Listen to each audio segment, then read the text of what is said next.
Hello, everyone, and welcome to Nightlight. My name is Tom Snarsky, and I am delighted to welcome you to our 33rd Nightlight Poetry Reading event. It's our Jesus year, Jesus month, and we're ready to do some poetry reading this evening. This is a particularly special Nightlight event. It's the first one in a while that's been conducted in daylight for me on the east coast of the US. It's 3 p.m.-ish now. But we have readers joining us from around the world, different countries, UK, EU, Cairo, Egypt, like all over the planet. And we're so glad to have them all in one place at one time to share amazing poetry with us. We have incredible writers here in Sarp Sozdinler, Maged Zaher, Hannah von Binsbergen, Tim Rich, and Poppy Cockburn, all of whom are poets I've read with great interest. And just I'm super pumped that they could be here. This is really great. You might notice if you looked at the poster, there is a bit of an omission, and we send our warmest regards and condolences to Ewan Glass and his family. Ewan was originally on the bill tonight, but his family lost a beloved pet this morning. So hopefully he'll be able to join us for the next International Nightlight event that's scheduled for later this year. So lots of good vibes to you, Ewan, and very sorry for your loss. I'm really excited to get started. Before we do and jump right into things, I'd love to just say a couple quick words about the series. So, Nightlight is a reading series that features poets and writers in a monthly Zoom, usually on the third Thursday of the month, like this one, usually at 9 p.m. Eastern, but obviously sometimes we switch it up. We're on social media at Nightlight Poems on Twitter and at night_light_poems_ on Instagram, where we hype up our readings and also post recordings of the events when they go up on our YouTube channel. We're also on Ko-fi at ko-fi.com, ko-fi.com/nightlightpoems if you'd ever like to support us. And all that said, I'm really excited to get into the main event. We got some folks in the waiting room who I'm going to let in. But while I do that, I'm going to introduce our first reader, who I'm thrilled to have in Sarp Sozdinler. Sarp Sozdinler is a writer from Philadelphia and Amsterdam. His stories and poems have been published in Electric Literature, Kenyon Review, Shenandoah, Wigleaf, Magdalen House, and Pithead Chapel, among other journals. You may have seen his piece on Had today also. He edits the literary journal The Bulb Region, which is absolutely gorgeous and a beautiful collection of new writing. And we're just really glad to have him here. Thank you so much, Sarp, for being here and for leading us off. Take it away. Thank you, Tom. And thanks so much for having me. Really, I'm really excited to be a part of something that I've been a fan of for such a long time. And it's also a great feeling to be in, such amazing company. Speaking of which, before I start, I should say that I've been doing some reading over the past few days. I was reading Maget's work just before I got here. Actually, I also saw the one that you posted on your Instagram, Tom, and they're absolutely beautiful, relentlessly existential, I should say. I love them. I was also reading Tim's work, as a traditionally trained designer myself. I was really excited by the work that he had done for the Graphics International back in the day. Obviously, needless to say, I love Ewan's poetry so much. He's a writer um, whose work I got the privilege to publish in the Bulb region, um, just like yourself, Tom. Um, and I took a note of this. Sorry about that, but just a second. Yes. Poppy Cockburn, who is here today, says in one of her poems, in her book Naked Oyster, I still love everyone I loved. I think about them while the water boils, which will probably stay with me forever, or at least every time I boil water. So uh, that was amazing, really. And I also recommend everyone who is listening today to read Hannah's poem in translation, Young Smokers, which was published in Poetry International. I think her work is also obviously stunning. And obviously, I say obviously quite often when I'm nervous. So, it's best if I probably shut up already and get going with the reading part. I'm going to read 5, 6 pieces in total today. The first few quite short, and the latter half comparably much longer. And just FYI, before I start, If you hear any barking off screen, this is my crazy sweet rescue terrier Maple, and it's not crazy sweet in one word as in cute. It's like crazy slash sweet. So just so beware. I mean, she'll probably get her chance to intervene. Well, anyhow, I get to the reading part finally.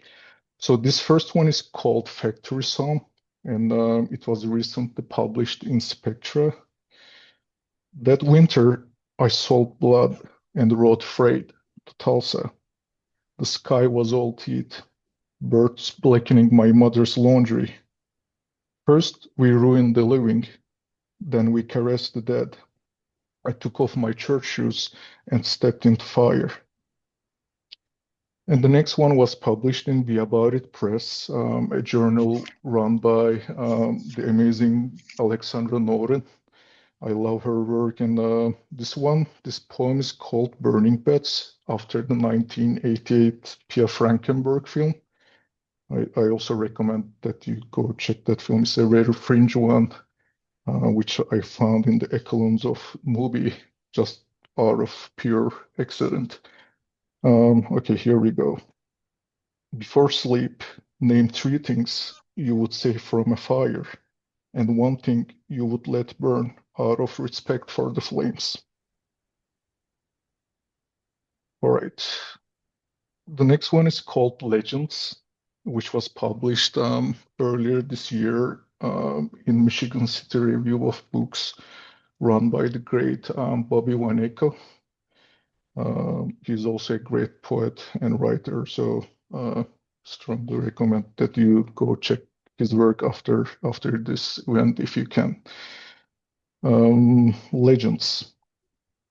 Playing League of Legends with a battle mage named Stop Wars 8796, and every time they form a fireball, I fire back with a ball of water for world peace.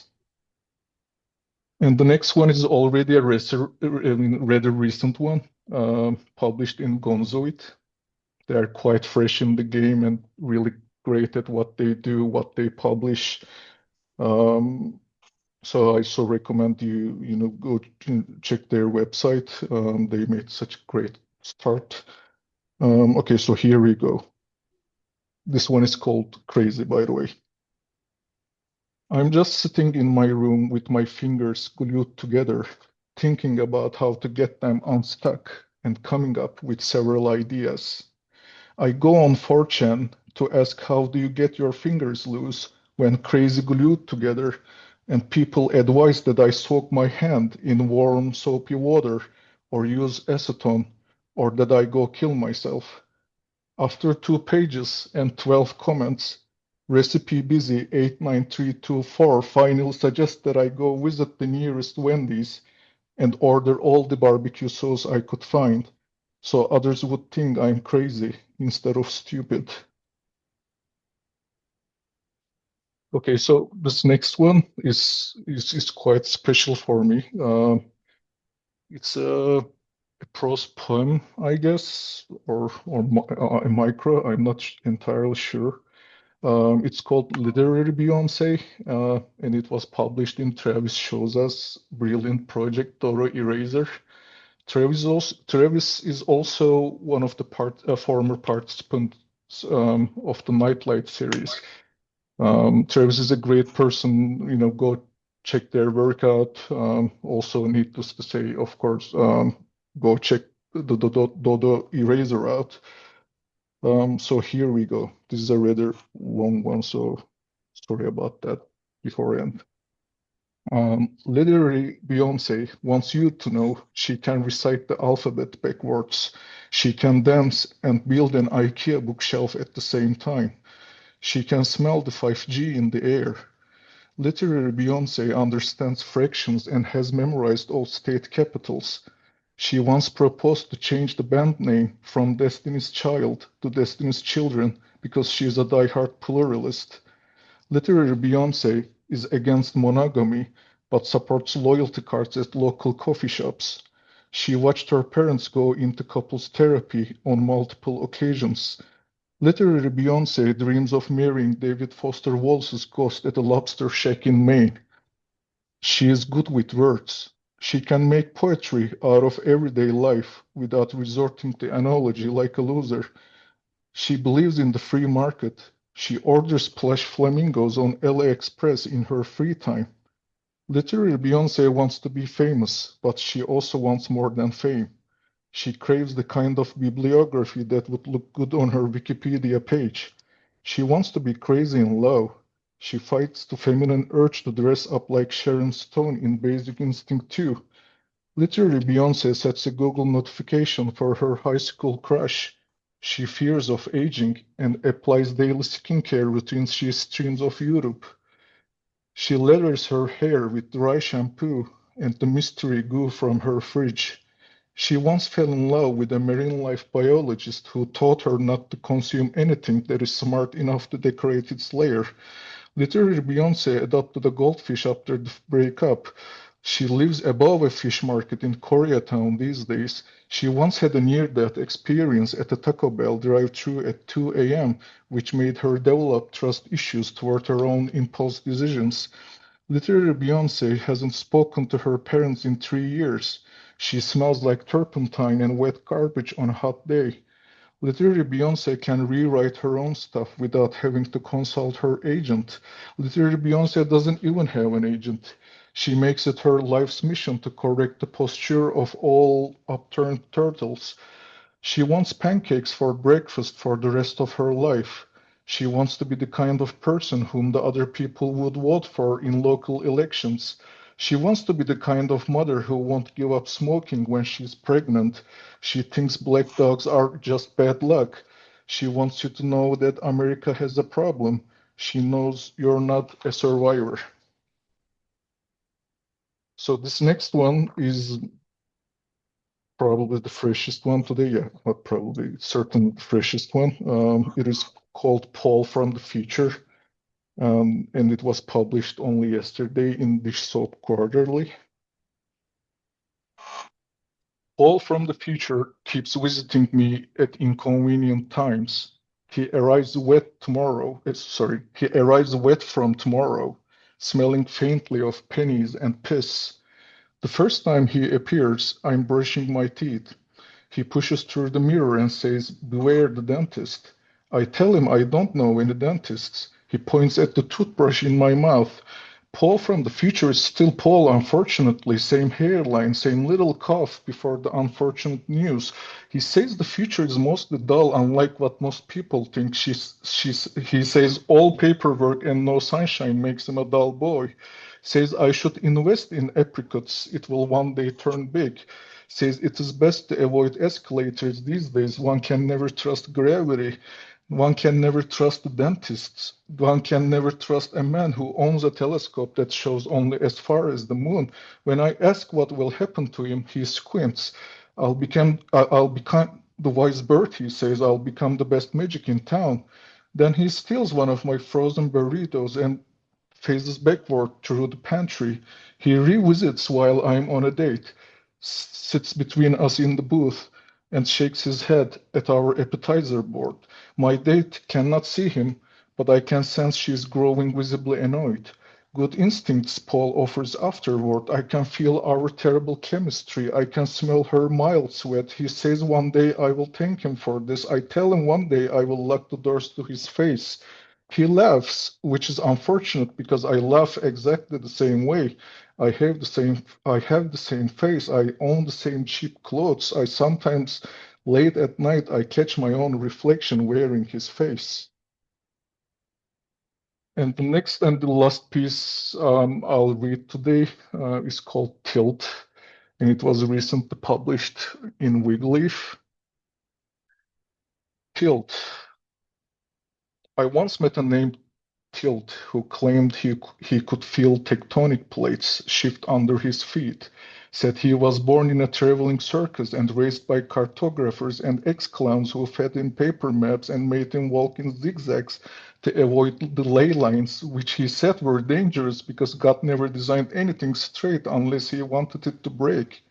He carried a brass bell in his pocket that he rang every time that someone lied, even if it was polite lying, even if it was children.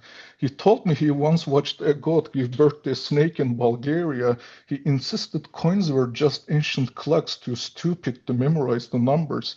At first, I thought he was insane, but then one day, a dead watch in my coat pocket started ticking in his presence.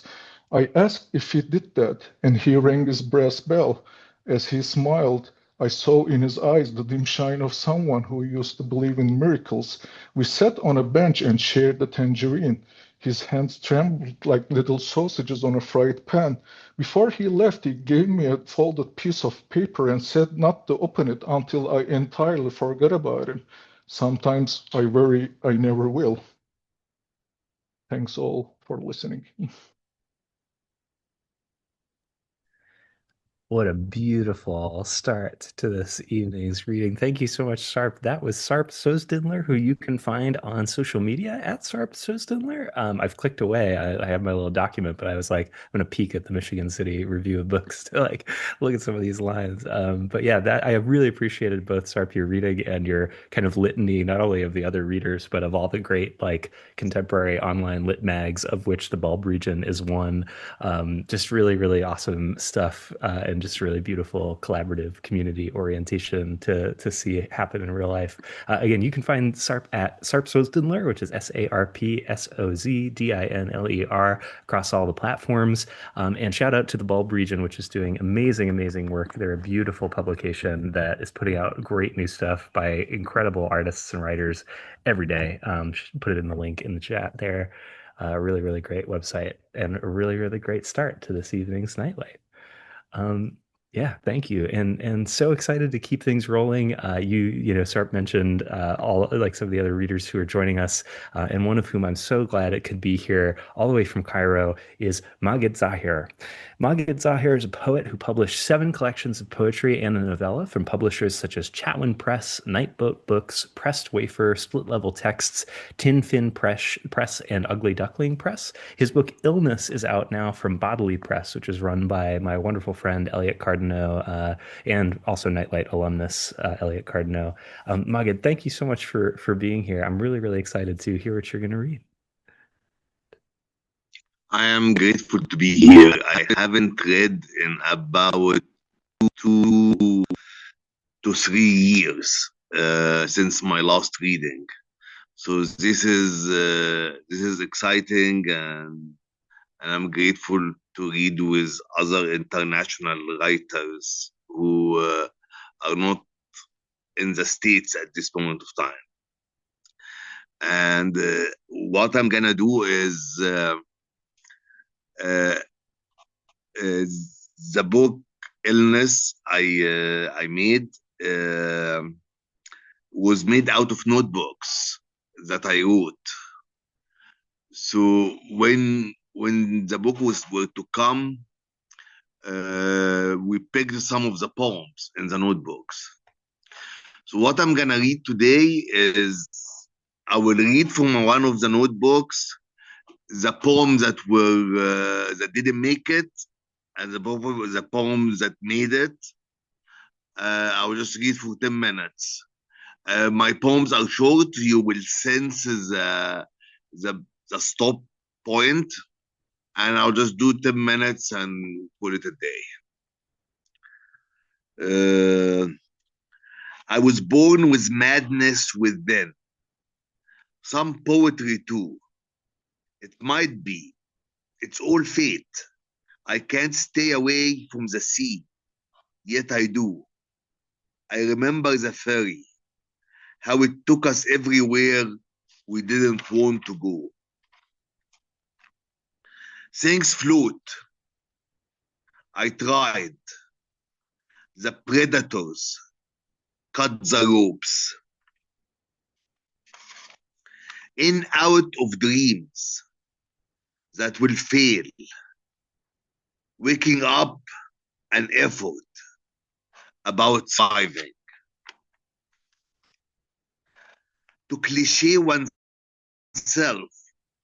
or be margined, half and half, can't be mirrored.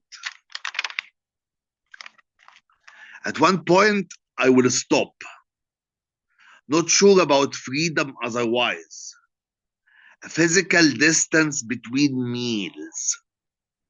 I traveled based on tears, and I don't see my colleagues. I have one enemy, language. It's also my survival mattress. Take me seriously, please. I have nothing to warn you about.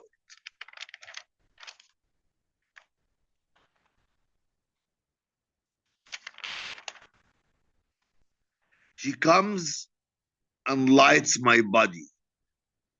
I'm still in love with the cosmos within, stuck at breathing and describing the class struggle.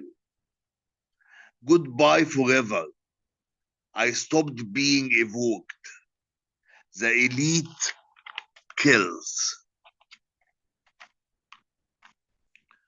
Reprimanded for chance actions. Awaiting the pizza. Everything is half-assed. We interceded at the turnpike.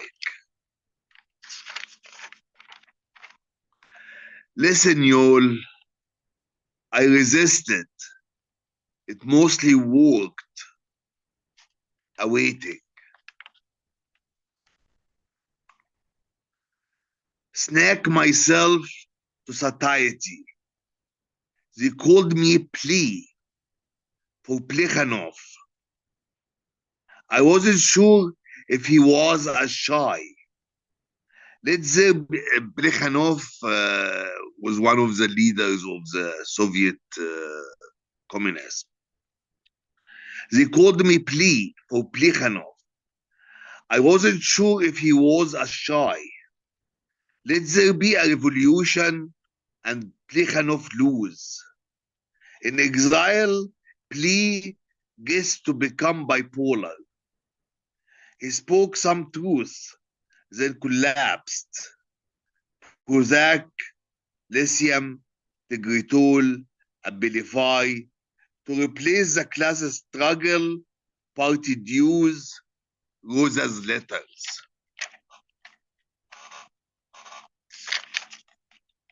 A hint of hunger.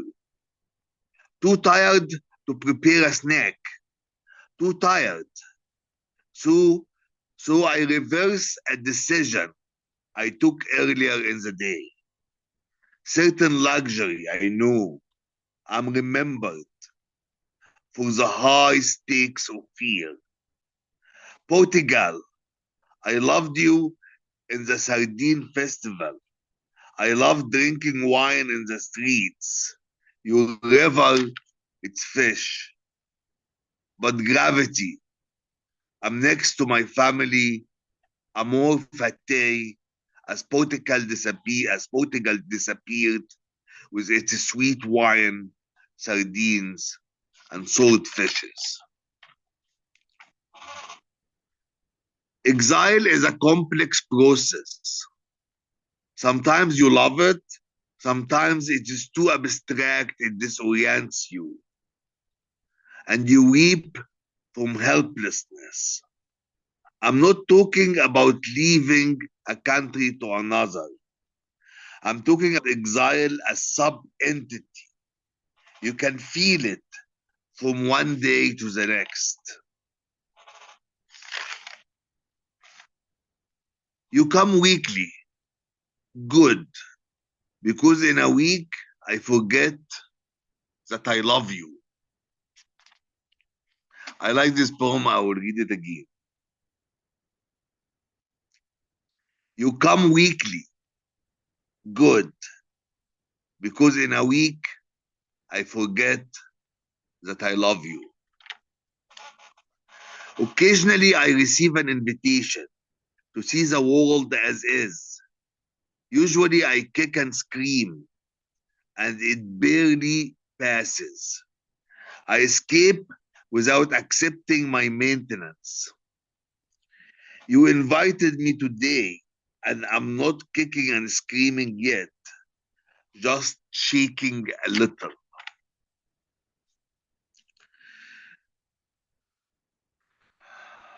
2 to 3 more minutes. The problem is that writing about humans increases our sense of centrality. We are not. The numerous species of animals and plants. And no, I'm not an environmentalist, just a poet who seeks universality. Please choose me. I screamed. It was my silent voice. I played half the game. That was enough. Half lovers, too, and half friendships sufficed. A certain loneliness will undo this hurt. But my everyday is empty, and I am too shy to dig into people's days. What remains is language, feeding on itself. I'm stuck with such zero complexity. I breathe and utter my emptiness. Maybe it will touch yours in between the words. Thank you, guys. Thanks so much.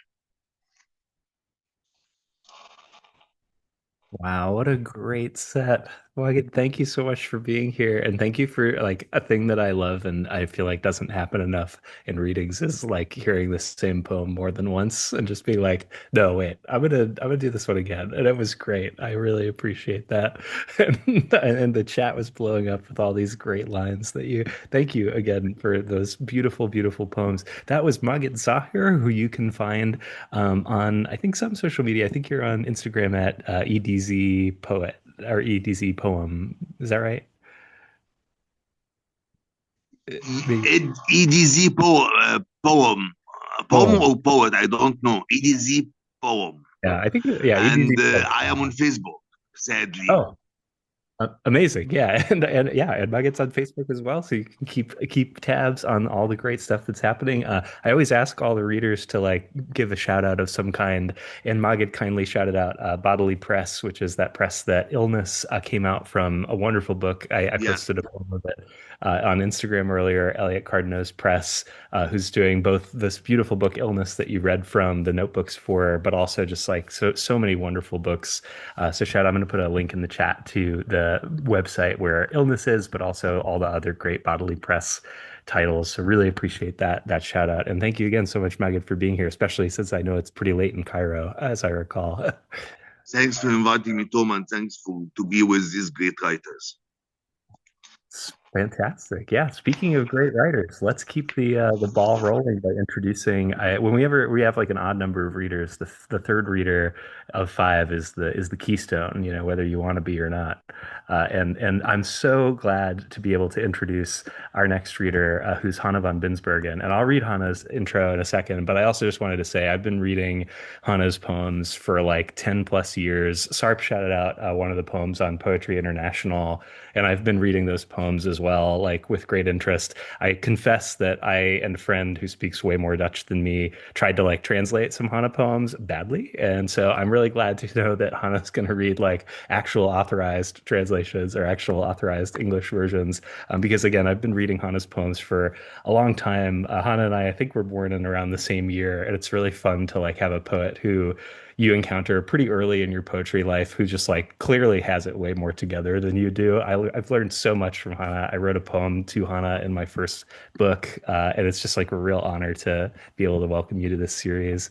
Hannah von Binsbergen is a poet and novelist from the Netherlands. She published two poetry collections and a novel in Dutch, and her new novel, Burn, is coming out in January 2027. She was the founding editor of Jacobin Netherlands and writes about the relationship between politics and literature on her blog, The Ill-Starred Letter, where you can also read her poetry and fiction in English. And you're going to hear some of it right now. Thank you again, Hannah, for being here. It's a real honor. Thank you so much for that wonderful introduction, Tom. I am really glad to be here with all these amazing writers, and it was so wonderful to hear the two of you read, Majed and Sarp. It's funny that you should mention reading my work in actual authorized translations, because the work that I'm going to be reading tonight is all very new, and it's all written originally in English. Um, and that's it's a bit of a a journey that I've been on recently since basically since I got married to somebody that I speak English with. So I speak English as a second language daily. And I think ESL is, well, I don't think that it is the greatest language in the world. It's the largest language, the most spoken language, English as a second language. And I think it deserves its own poetry. And I am very impressed by the expressive possibilities of a non-native language. So all the poems that I'm going to read are about that in one way or another. And the first series is about that pretty explicitly. ESL is the greatest language on earth. 1. I don't want to write in English. Viral fog that overlays the groundwork that still holds us dear, hides the tree's insane and goodly glamour, and that wants us back. But we can't go yet. We have to travel through our English. I really need to talk to you. Even if there is no home, no promise of a nation to back you in a fight or when you get an illness. That English is just sexy men and women strutting their stuff at a certain remove. It's not that I speak proper English. I write the words of love in the between times, made a better grammar that the wind blew out my brain. I hope you catch it, and it makes a bigger, better sucker out of you. 2. I am trying to talk in the language we are trying to talk together. 3. In that numb state, we listened better. Laughter we did not expect. It rang so. Loud not out of joy, but joy was in it. A world pronounced lost is mocking us. Ha ha, it's saying, who are you? You can't shoot down my propositions. You can't reject my dangerously pure and wholesome love. Ha ha, it's me, the world. So for the next series, that's called Muters, I'd like to start off by reading, if we have time, but I think we do, a very famous poem by a poet who was very influential to me and to many, many, many others, Rimbaud. And it's the poem Voyelles, or in the English translation, Vowels. And I'd like to read it in the wonderful translation by Christian Buck, who is basically the king of vowels. A black, E white, I red, U green, O blue, the vowels. I will tell thee one day of thy newborn portents. A, the black velvet cuirass of flies whose essence commingless abuzz around the cruelest of smells. Wells of shadow, E, the whitewash of mists and tents. Glaves of icebergs, albino kings, frostbit fennels. I, the bruises, the blood spat from lips of damsels, who must laugh in scorn or shame, both intoxicants. You, the waves' divine vibratos of verdant seas, pleasant meadows rich with venery, grins of ease, which alchemy grants the visages of the wise.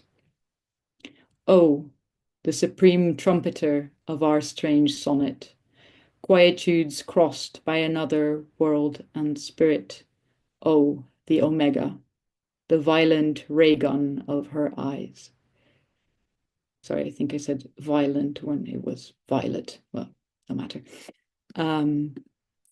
So my own version of this, well, it's not a version of this, but my own poem is called Muters, and it's basically a poem to each of the vowels, more or less bidding them to shut up. There we go. To A. All goes slow except the action. I have to live off my time, but my time don't work. A no you can get, an ultimate freebie. Take it with you, please. I don't want a start. It'll be hours before you know it. I don't have time for you. To E. If you don't go straight, there's always another. I'll never get off, never off this path. She wore it so well that she never shed it. A girl's life entire, lost and elided. If you take leave, how will I get out? To I. Your roots don't run so deep. They string beneath your stone. Your brand is not that strong. Tongue-piercing precision gets broke on the go. To O. You made connections, but never tried to burrow through. You made an offering of something useful, something needed now, to mend the course, to cure the loop that I have just violently broken. To you. Can't we talk together without layers of work and trade, of good and wear, about turn through the distance back to you?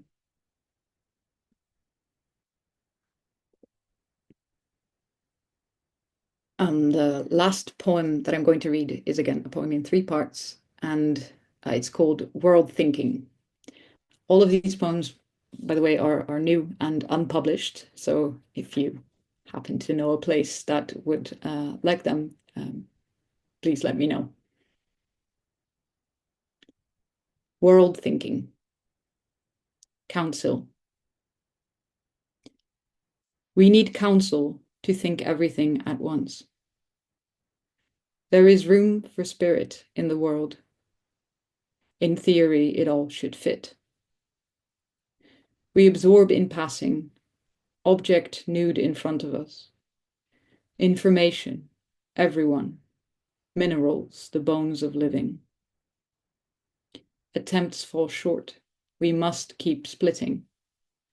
2, 3 objects rise to face, and then a signal struggles free, becomes a world unto itself. Work think. Under comestible layers, profit sparks. I seldom saw it. It comes not to me, for I eat and work and keep naught. Under one thought, serfdom burns. The totality of thinking flames up in a flash of struggle from whence no return is. A life fast translated into work, ashes out. That too is the world discovered. No one wants to do this work, but methods keep on coming that form the forces. World frontal. Where were you when they discovered the world. I took up arms because I knew my world to have been noticed. I traveled to the city to prevent discovery of my world. They put all the parts together, and though there has not been success in welding all together, coming up with a division for the world in plots, there is a world that always wants to break away. Nothing is held back from it. Everything becomes a part. Thank you so much for listening.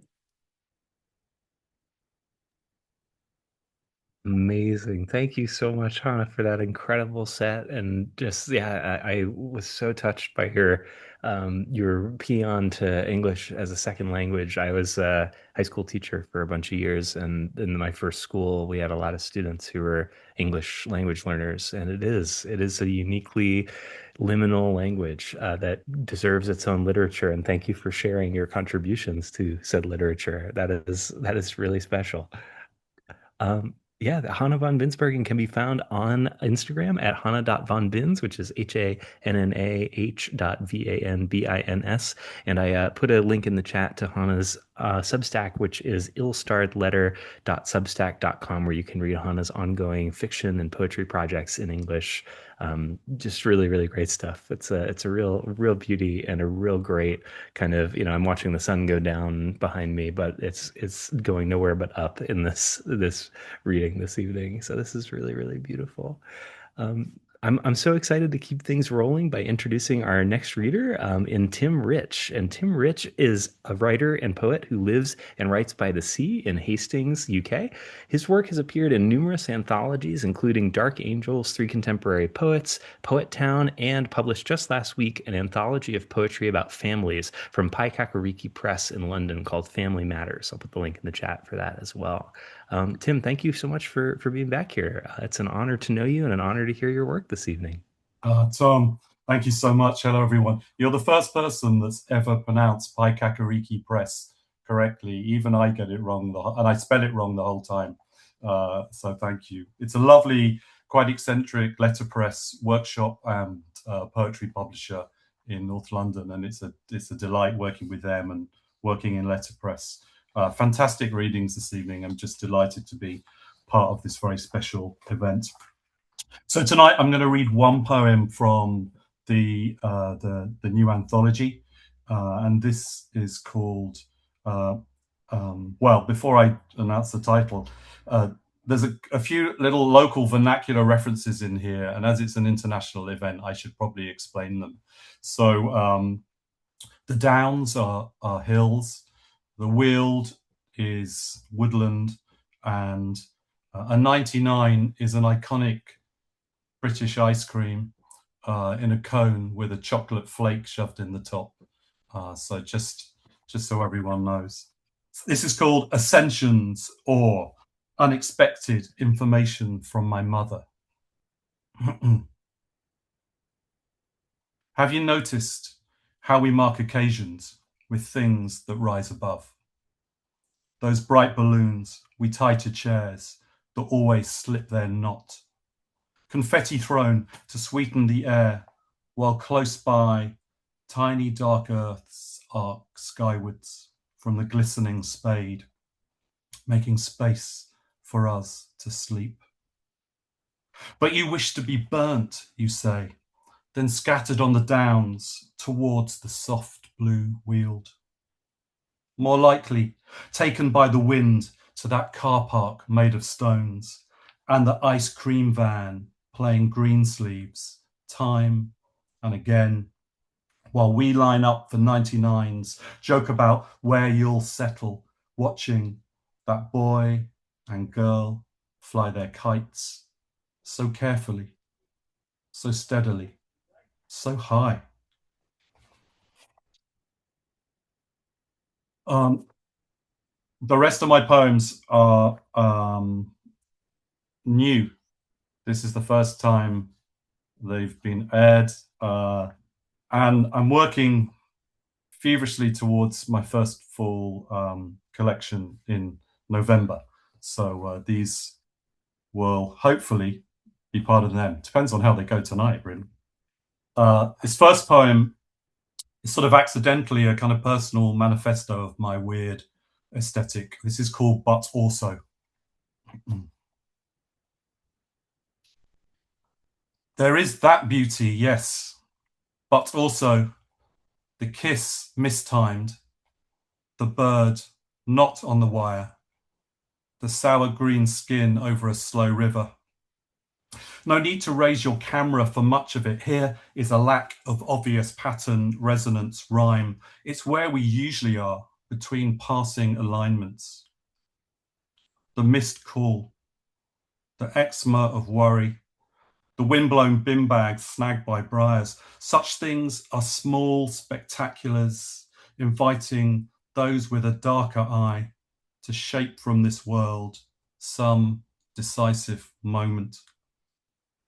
The ill cat asleep, the stolen car rotting in a wood, the trodden blacktop on the pub carpet. Yes, another form of beauty inside it all.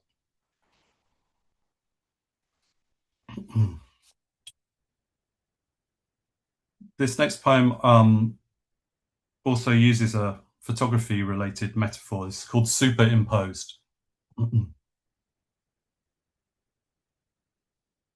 Not so long ago, I wandered into the grey area of madness, only a step or two, yet I could feel the change in gravity, light, temperature, time, all of which seemed fine at first, just a few degrees off, like a photograph superimposed on another.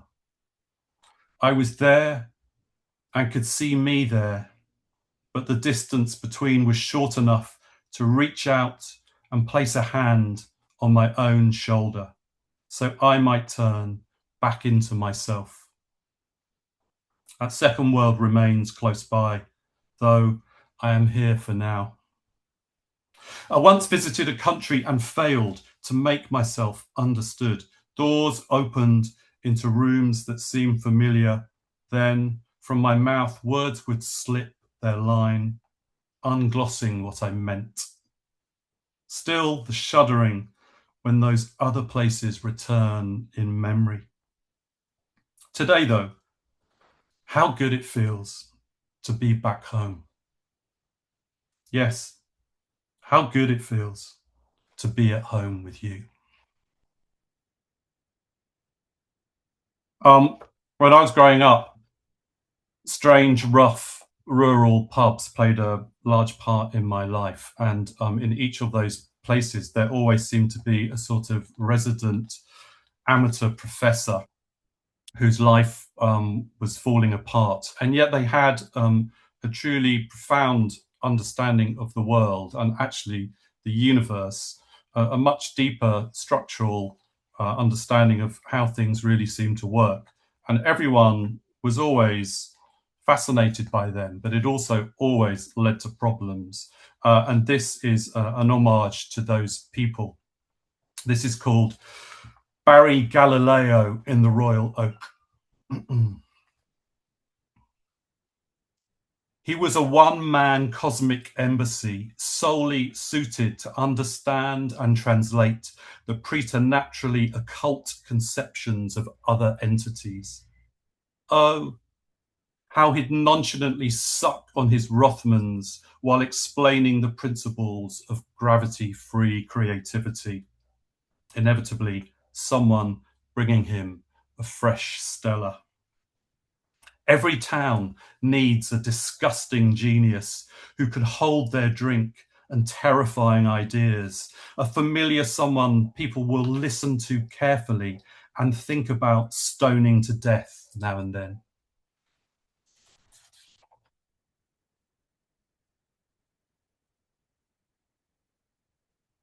This is Emergencies.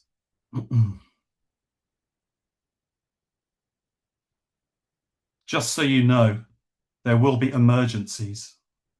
Sometimes you calling, sometimes another calling for you. Which service do you require? Did you find you this way?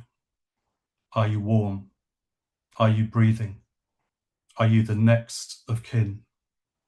All at once, we are required to answer questions.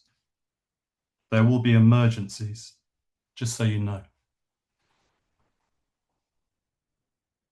And because ultimately I'm a soft-hearted romantic, I'm going to end with a love poem, which is inspired by my wife. This is called I Said I Would Write a Love Poem About Us.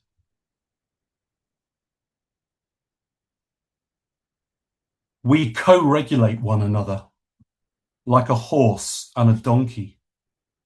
I'm not sure which I am, though I've been called obstinate, while you have a mane that ripples like the banners of a queen. How wide your gaze, as if you see things located amidst their history. Now look as I frap and leap about this cressy meadow, inviting your body to move into sight and blaze with such fierce grace the sun must shield its eyes. Later, we'll watch the river carry itself away towards a long night. Your coat glittering with the gorse of stars. The other one of us closer to the ground, alert for dogs and orchids, the nightjar's subtle morse. Thanks for listening, everyone. Thank you so much, Tim, and for being our new shit MVP of all these beautiful new poems. That was gorgeous. Christy's on her way back here, and I'm excited to go the like horse donkey, which are we route, when she gets here. That'll be a lot of fun. But yeah, that was Tim Rich, who is an incredible poet whose first collection is forthcoming, due out in November. Keep an ear to the ground for that. You can find Tim on Instagram at Tim Rich Photographs, TimRichPhotographs. And again, Tim's new collection is coming out hopefully in November, but also keep an eye towards Dark Angels. Family Matters collection, or the Family Matters collection, which is from Paikakariki Press, and the link will show up somewhere. Beautiful. Yeah, thank you for rolling with that, and thank you, Tim, for being here. This is always a bit of a bittersweet moment when we arrive at the sort of closing reader of the evening, but it is someone I'm so excited to welcome to Nightlight, someone whose small poems I've been reading with great interest for a long time. If you follow me on any sort of social media, you know that I love Small Poem Sunday, and our next reader is the absolute magisterial practitioner of the small poem, someone I'm really, really thrilled to hear read their small poems aloud, and other poems, no pressure, whatever you want to do. Poppy Cockburn. Poppy Cockburn is a writer based in Margate, UK, where she runs the literary event series Is It Dirty? Her debut poetry collection, Naked Oyster, which we heard a snippet from Sarp earlier, was published by If a Leaf Falls Press in 2025. And a second collection titled Every Time I Meet You Feels Like Doom is forthcoming with Sarka this October. She has a cat, and she is here, and I am so happy. Here are my cats, who are very excited to hear you read, Poppy. They're very asleep, but maybe your small poems will rouse them. Thank you for being here. Take it away. Thank you so much for having me. I love that there's cats in the audience. My cat's here too, although he doesn't really like poetry. He likes Lana Del Rey though. He likes crooners. I'm gonna start with two slightly longer poems, and then I will read you, I promise I'll read some short poems as well. So I'm gonna read two poems from the upcoming collection, Every Time I Meet You Feels Like Doom. This first one is, oh God, I'm still trying to decide which one to read. Okay, I'm gonna read this one. This comment section is my life now. For Cindy Lee. It's a kind of cento, if that means anything to anyone. Dang, I want to drive as fast as I can. I am a typical repressed hetero man, but I listen to this record and feel deep emotion. It's revived my fossilized soul. Every re-listen carves deeper. like a melancholy radio station playing inside someone's mind, soothing me and haunting me. This music makes me feel like I wasn't born in the wrong century. How can you be nostalgic for a song, hearing it for the first time? All I Want Is You makes me feel like a child, submerged in a lo-fi world of tears in the eyes beauty. Quiet sadness follows someone for a long time. To whomever is reading this, I love you. We will be okay. I fall in love on repeat. Wild, crazy, fuzzy, trippy. I can't believe I used to live without it. Every chord aches with floral wallpaper, fragile harmonies that shimmer. What if all art felt this necessary? I'm obsessed with this little universe of hypnagogic pop, messy, yet absolutely perfect. I'm transported to different parts of my life, like a memory, dissolving into ether, curing my current and all future hangovers. I am ascending, estoy elevando, a lonesome cowgirl on a lonesome road. I don't say this in a hipster way. It's all I listen to, a distorted jukebox. Beautiful, beautiful, beautiful. I want to tattoo the link to my forehead. I'm gonna need the hardest copy of this music, music that holds you and won't let go. I'm glad I stayed. This shit is fire from heaven. So, I don't know, did I say it? Thank you so much to everyone. It was so great to hear everyone reading, and thank you so much, Tom, for having me. It's a real honor to be here reading online for the first time, I think, since the lockdown, which is kind of giving me PTSD, actually. I wanted to read a poem I haven't read aloud before. So this is the title poem from my next collection, and it's called Every Time I Meet You Feels Like Doom. If I really wanted to save myself, would I have worn this, a test, for you, for me? Would I be here, drifting through patchwork light at the Tate, playing WhatsApp hide and seek? On meeting, we're polite, as if the last time we were other people, kissing. Inside the show, we tilt from work to work, reading wall texts. I register a snort, a smirk, a and scan the words to guess the cause. You ask for my thoughts, but share none.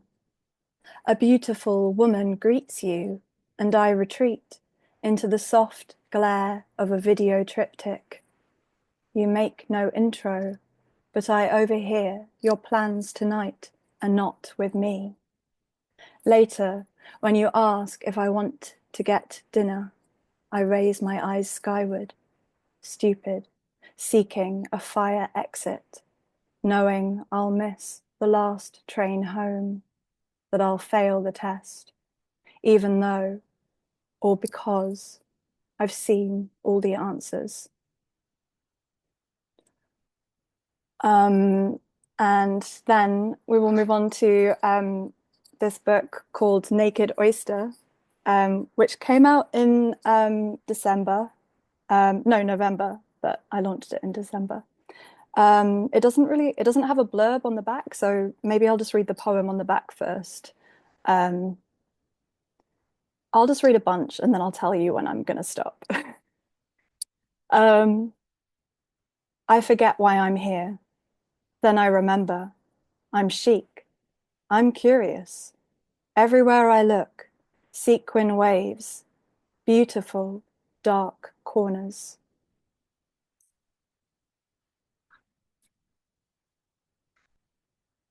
Rhyme and reason.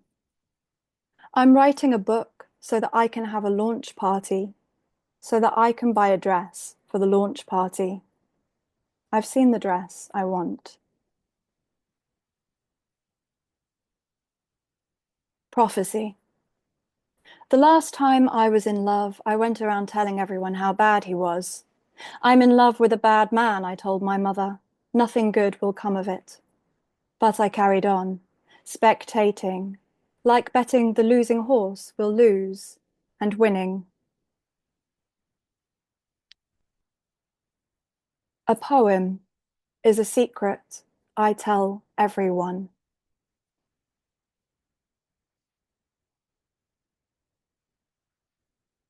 Words, your words in my mouth.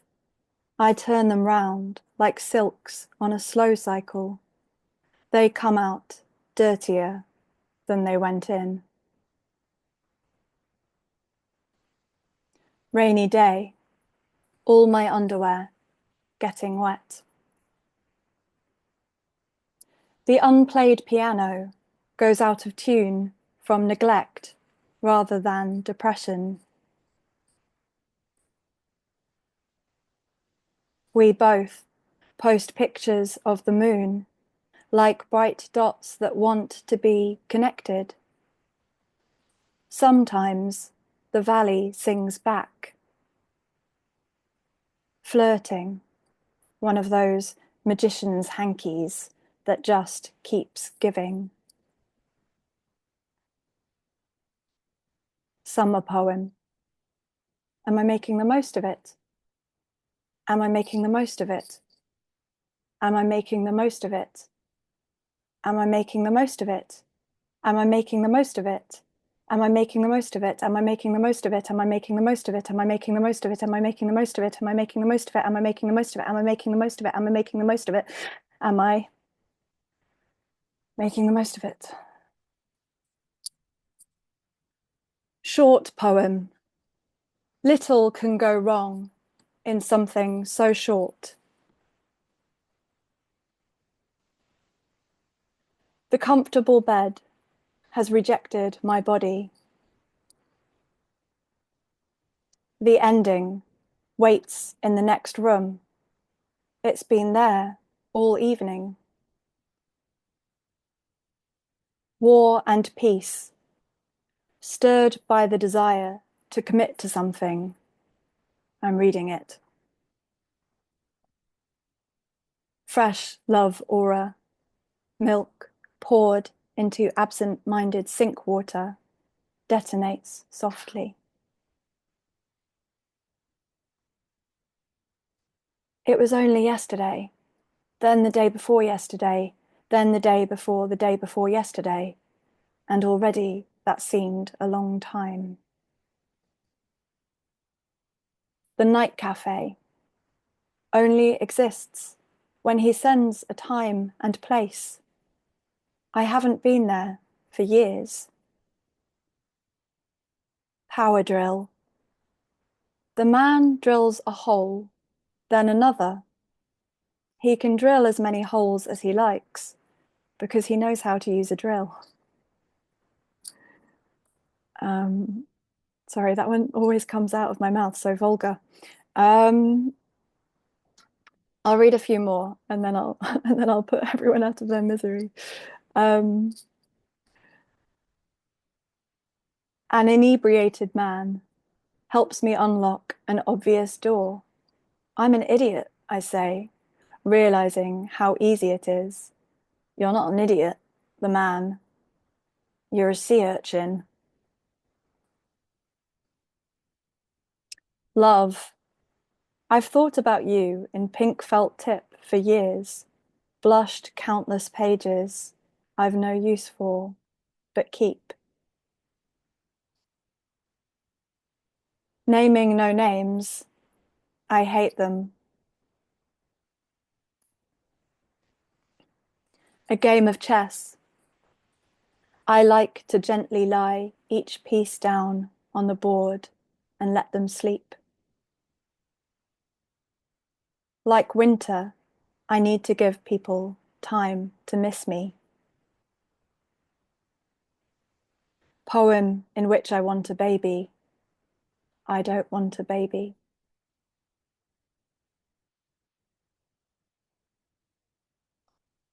Wings. Another poem is waiting to be written, but I have to write this one first. Stupid reflection. I don't want to win a prize. I don't want. On the coldest day, I draw 3 pencil lines on a sheet of white paper, and then a 4th. It's comforting when the last line meets the first. I think I will leave it there. Thank you so much for having me. This is really fun. Everyone was amazing. Thank you so much, Poppy. That was incredible. What a beautiful note to end us on. That was Poppy Cockburn, who you can find at least on Instagram at true_romank, TRU_ROMANK. And you can keep tabs on Poppy's work at poppycockburn.com, which is POPPYCOCKBURN.com. And the pre-order link for Sarka's Every Time I Meet You Feels Like Doom is in the chat, and it's coming out, and you should read it. That was beautiful. What a wonderful way to wrap things up this evening. And again, I can't stress enough as we hit the hour plus or so mark. This has been a real honor on my part to hear all of your work, to get to know some of you who I've known through the internet, and get to hear this incredible international group of poets and writers reading great stuff. I want to just thank each of our readers for sharing their beautiful work with us this evening, and thank you to our listeners. If you're in the Zoom with us right now, or if you're listening via YouTube recording, thank you so much. This is a real joy to have this kind of support, and means the whole world. I hope that you might join us for our next reading, which will be on the third Thursday in June, and then July and so on. We're a big fan of the monthly calendar, and we will have another one of these international readings hopefully before 2026 is out, so that we can hear you and some other really, really great international readers. We always close with a poem, so I'm going to read one short one. I realized after the fact that I probably should have picked someone not from the US for this, but so it goes. I always like to think about the poems that I've posted in the last month or so, and the ones that are stuck in my head, and this is a good example of that. It's a poem by Michael Ryan, who's a wonderful poet, and the poem is called Reminder. Torment by appetite is itself an appetite, dulled by inarticulate, dogged, daily loving others to death. As Chekhov put it, quote, compassion down to your fingertips, end quote. Looking on them as into the sun, not in the least for their sake, but slowly for your own, because it causes the blinded soul to bloom like deliciousness in dirt, like beauty from hurt. Their light pulls so surely. Let it.